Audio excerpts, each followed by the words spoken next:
coração? Amém. Graças a Jesus seja no seu coração, amém? Amém. Eu sei que você acabou de se sentar, mas agora, quem quer de novo?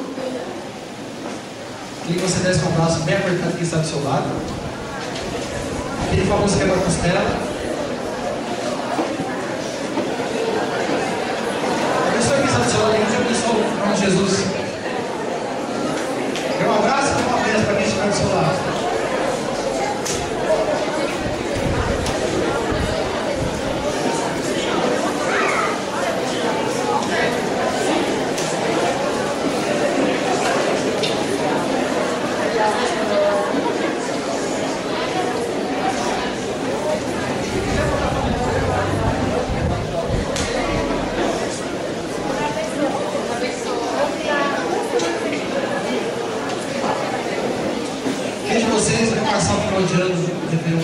Quem vai passar conosco?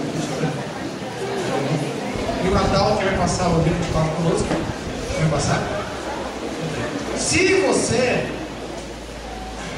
receber um convite para passar o Natal em outro lugar, que não seja aqui para o nosso Deus, ou se você receber um convite, você está pensando em passar a virada do dia 31, do dia 1º, Réveillon, em outro lugar que não seja como é para a igreja, eu queria te pedir que você fizesse a gentileza de repensar o convite que você recebeu ou o plano que você está fazendo. Porque faz mais de 20 anos que eu me tornei cristão e desde então teve só um ano que eu passei a virada do ano fora da igreja. Foi a pior virada da minha vida. E se você perguntar para as pessoas que costumam passar o dia 31 para o dia 1º, num culto, louvando ao Senhor, orando ao Senhor, entregando os últimos minutos do ano que vai morrendo, os primeiros do ano que vai nascendo ao Senhor, se você perguntar para essas pessoas, você com certeza vai ter dela aquela certeza de que é uma experiência como nenhuma outra. Cada ano é uma experiência diferente. Sem falar no impacto dessa experiência no ano que nasce. Então eu queria que você começasse o ano na presença do Senhor e terminasse esse ano na presença do Senhor.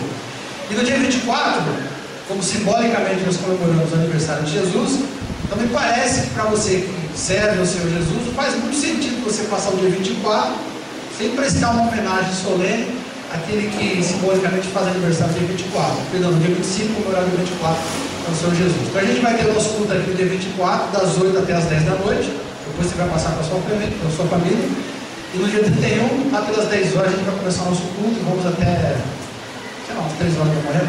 Depois da ceia, só Deus sabe o que vai que acaba, né? Vamos ler a palavra então? Livro de Romanos, capítulo 13. Quem ajuda que Jesus vai falar comigo? Livro de Romanos, capítulo 13. Se você está sem Bíblia, olhe para a direita, para a esquerda, para trás, para a frente, vê se tem alguém sem Bíblia. Dá uma encostadinha, como a gente faz no ônibus, no metrô. Não tem um cara no negócio interessante, a gente, esse tipo de exposição, começa a ler também. Se você está vendo alguém sem Bíblia, vamos compartilhar o texto. Livro de Romanos, capítulo 13. Chamei a mensagem de hoje de a bênção que ninguém quer. Tem uma bênção que ninguém quer? Mas esse negócio é meio louco, né? Se é bênção, subentende uma coisa que vem da parte de Deus para causar um bem. Alguém aqui não quer todo o bem que Deus quer te dar? Alguém não quer aquilo que Deus quer te dar? Tem alguém aqui que não quer? Deixa eu ver. Ué, então qual é a bênção que ninguém quer? Pelo menos uma parte das pessoas não quer. Vamos ver. Livro de Romanos, capítulo 13. 13. Nós vamos ler capítulo 13 a partir do verso 1. Vamos ler uns pedaços do capítulo 13. Versículo 1. Quem achou, diga aí? Amém. Todo homem esteja sujeito às autoridades superiores. Diga amém? Amém. Versículo 2.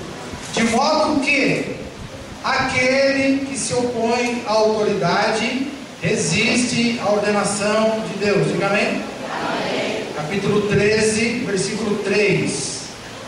Porque os magistrados, ou seja, as autoridades, não são para temor, para que a gente tenha medo delas, quando se faz o bem. E sim, quando se faz o mal. Queres tu não temer a autoridade? Ora, faça o bem e terás elogio, terás louvor da parte dela. Verso 4. Uma vez que a autoridade é ministro, é ferramenta, é instrumento de Deus para o teu bem. E o último versículo, o versículo 5, que a gente vai ler, diz assim: é necessário que lhe estejais sujeitos, submissos às autoridades, não somente por causa do temor da punição, mas também por dever de consciência. Vamos orar ao Senhor com a sua cabeça, feche seus olhos. Querido Deus, nos ajuda para que desta mensagem, desta noite, esta mensagem doutrinária, nos ajuda não só para que a gente compreenda a teoria dessa mensagem doutrinária, mas através desta mensagem, da exposição da tua palavra, nos dá a motivação e nos dá o poder para que a gente consiga de fato colocar a tua palavra em prática, Senhor, para colhermos as infinitas e eternas bênçãos do Senhor. Nossa oração em nome de Jesus. Amém. Vamos sentar? Deixa a tua Bíblia aberta aí, em nome de Jesus.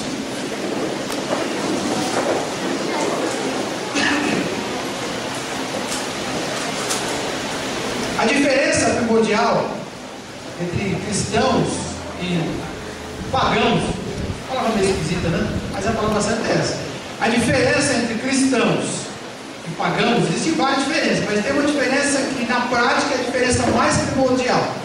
E a diferença mais importante, mais relevante entre aqueles que servem a Deus e aqueles que de fato não servem, ou seja, na prática são pagãos, é o fato de quem é dessas pessoas, esses dois grupos de pessoas, que aceitam a vontade do Senhor. Não aceitam, eu aceito tudo bem, mas aceitam no sentido de ouvir aquilo, ficar preocupado com aquilo e botar em prática. Deus contou certa vez uma história dizendo que dois meninos trabalhavam numa fazenda.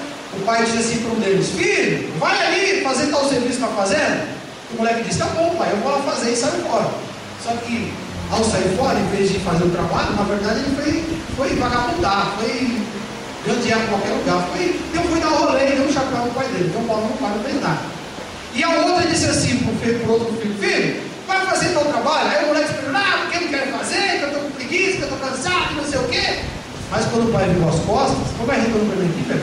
Quando o pai virou as costas, aquele moleque que reclamou foi lá e fez o serviço. Aí Jesus pergunta: qual dos dois de fato obedeceu a Deus? Ué, é claro que foi aquele que na prática fez o que era para ser feito. Não importa o que diz, não importa se um falou que ia e não foi, se um disse que não ia e foi, não importa. O importa é quem faz a vontade de Deus. Então a diferença entre quem serve a Deus é se de fato, no dia a dia, da sua rotina, do seu dia, se de fato você bota em prática aquilo que você compreende na palavra, como você aprende. E das ordenanças, dos mandamentos, dos princípios que existem na palavra, um dos princípios, uma das ordens que Deus estabeleceu para todo cristão é o que está no versículo 2, e que é um dos mandamentos mais contestados, mais rejeitados que Deus coloca sobre todos aqueles que o servem. É um dos princípios que a gente tem a tendência de mais rejeitar e mais agir como pagão. Deus olha para as nossas vidas, ainda estou sem retorno, Deus olha para as nossas vidas e vê a gente cumprir uma porção de coisas. Mas este mandamento que está no capítulo 3 que a gente leu, é o mais rejeitado pelo povo de Deus. É mais que o povo de Deus age como pagão. Capítulo 3, verso 2. De modo que aquele que se opõe, que vai contra, que se levanta, que se rebela, que dá a testa, que enfrenta, que desobedece, que rejeita, que não se submete à autoridade, na verdade está rejeitando aquele que ordenou a autoridade, aquele que otorgou aquela autoridade, que deu poder para aquela autoridade, que disse para aquela autoridade, que deu condições para aquela autoridade, e disse: olha, você pode governar, você pode liderar. E aí eu vou fazer um resumo básico de quem são as autoridades para você entender, para a gente continuar. Primeiro são os nossos governantes. Eu sei que hoje eu não sei se está tanto assim, mas há bem pouco tempo atrás a gente falava: fulano vai ingressar na política. Aí alguém já trouxe mais e dizia: isso aí já, ou ele é ladrão, ou quando chegar na política ele vai se corromper, vai virar ladrão. E havia um ditado um tempo atrás: qualquer coisa que acontecer, o pessoal falava assim: a culpa é do governo é culpado por tudo. Como se fosse, não era. Igual o diabo, a culpa é do diabo. O diabo não é culpado por tudo, o governo também não é. E essas pessoas, aliás, eleitas pelo nosso próprio voto, são pessoas que a Bíblia chama de autoridade. Os vereadores, o prefeito da cidade, o governador do estado, os deputados estaduais, os deputados federais, com o salário velho ou com o salário novo que eles votaram, continuam sendo autoridade. O presidente que está saindo, o presidente que está entrando, são autoridades delegados, a polícia. São pessoas, são funções públicas que compõem a autoridade governamental. E há aquela autoridade que não é política, mas é operacional sobre as nossas vidas. Se você tem um patrão, por exemplo, se você tem um chefe, se você tem alguém ali onde você estuda, que está no comando, na sala de aula, um diretor, se você vai fazer uma viagem, o grupo ali está fazendo uma viagem junto, vai fazer uma caminhada, um lugar desconhecido, tem um guia que durante 2, 3 dias vai conduzir você pelo meio do mato para você não se perder, essas pessoas também são autoridades enquanto durarem ali o seu mandato, o seu serviço. Olha para mim aqui, ó. Os pais são autoridades dentro de casa. Eu sei que para os meninos e para as meninas, muitas vezes é difícil aceitar isso, mas os pais são autoridade dentro de casa. Olha para mim aqui, ó. Mulheres, eu sei que é difícil aceitar isso, mas os maridos são autoridade dentro de casa. Diga um amém. Mas é bom ter uma autoridade. Você está vendo o que eu te falei? Está vendo o que eu te falei? Que é um dos princípios da palavra mais rejeitada por nós. Mulheres, os maridos são autoridades. Diga amém. Amém. Meninos e meninas, os pais são autoridades. Diga amém. Amém. Além das autoridades familiares, existem também as autoridades espirituais. Quando você estiver enfrentando o demônio, presta atenção aqui, ó. Mas doutrina hoje eu vou te ensinar. Quando você tiver infelicidade ou felicidade de quem está sendo liberto dos demônios, eu não sei, mas se tiver o desprazer de enfrentar uma pessoa que está endemoniada e você estiver lidando com aquele ser das trevas que está ali naquele corpo, que não pertence a ele, você tem autoridade para tirar aquele capeta dali. Mas não se esqueça que aquele ser espiritual que está dentro daquela pessoa também é uma autoridade espiritual. Tem que ter um respeito até com os demônios, Jesus ensinou. A palavra diz que até os seres espirituais, até o capetão dos capetões, até o próprio Lúcifer, aquele que carregava a luz e caiu, também é autoridade espiritual. Os líderes espirituais, pastores da igreja, os líderes de ministério são autoridades espirituais. E o cristão, como diz o texto, ó, todo homem tem que estar sujeito à autoridade.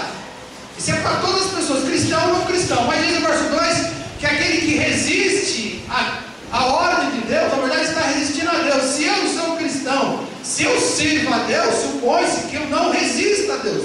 Se Deus manda fazer alguma coisa, eu não fico lutando. Deus, eu não vou fazer, não. Se eu sirvo a Deus, se eu não sou pagão, se eu sou cristão, como já diz tudo, então eu sou como um pequeno Cristo, eu sirvo a Cristo, eu sou como Cristo. Que Cristo caía no meu lugar? Olha, esse tem autoridade, mas qual todas elas? De que maneira? Não vai que a palavra me ensina. Tem lá suas regras, seu regulamento, mas seguindo aquele regulamento é aquelas regras. Se eu sou cristão, eu não posso, como diz o verso 2, eu não posso resistir à ordenação que Deus deu para aquela autoridade, não importa como seja, não seja. O cristão, ou melhor, o verdadeiro cristão, e tão somente o verdadeiro cristão, este se submete às autoridades. Respira fundo agora. Respira fundo. Os ventiladores são mais fortes, né? Depois que arrumaram a parte elétrica, né? Melhorou, né? Está mais claro que ele não está claro como deveria estar, mas depois que a gente estava melhorando. Presta atenção que eu vou te falar de novo. Se você é um verdadeiro cristão, você tem que ser o primeiro a respeitar as autoridades, quer sejam espirituais, quer sejam operacionais, quer sejam governamentais, não importa, quer sejam familiares, não importa qual seja a autoridade, quais sejam as autoridades. Você tem que ser o primeiro a obedecer essa autoridade. E quando fala em obedecer a autoridade, a gente só pensa no lado negativo. Eu vou ter que abrir mão muitas vezes do que eu penso, ou melhor, eu vou ter que abrir mão do exercício daquilo que eu penso, porque eu vou continuar pensando diferente. Vou ter que abrir mão da minha opinião e fazer como aquilo que está mandando. Vou ter que abrir mão do meu projeto e fazer como aquilo que está mandando. Vou ter que me submeter às regras que o líder está estabelecendo. Vou ter que rezar a cartilha do líder. A gente só pensa no lado pesado, que chato. E se o cara for injusto? E se o cara for burro? Aliás, eu estava dando discipulado esses dias, justamente falando sobre esse assunto, né? Eu disse, olha, cuidado quando você xinga uma autoridade de burro, de burra. Por quê? Porque quem foi que botou aquele burro para ser meu chefe lá no meu trabalho? É o jumento. O cara não sabe nada e agora virou chefe. Tinha meia dúzia de funcionários da empresa e o patrão, o dono da empresa lá, que tem 10 funcionários, resolveu dividir em setores. Tem meia dúzia de empresas, dividir em 3 setores, 2 para cada lado, 3 para cada lado, e o cara que até ontem era um peão do piso de fábrica igual a mim, agora virou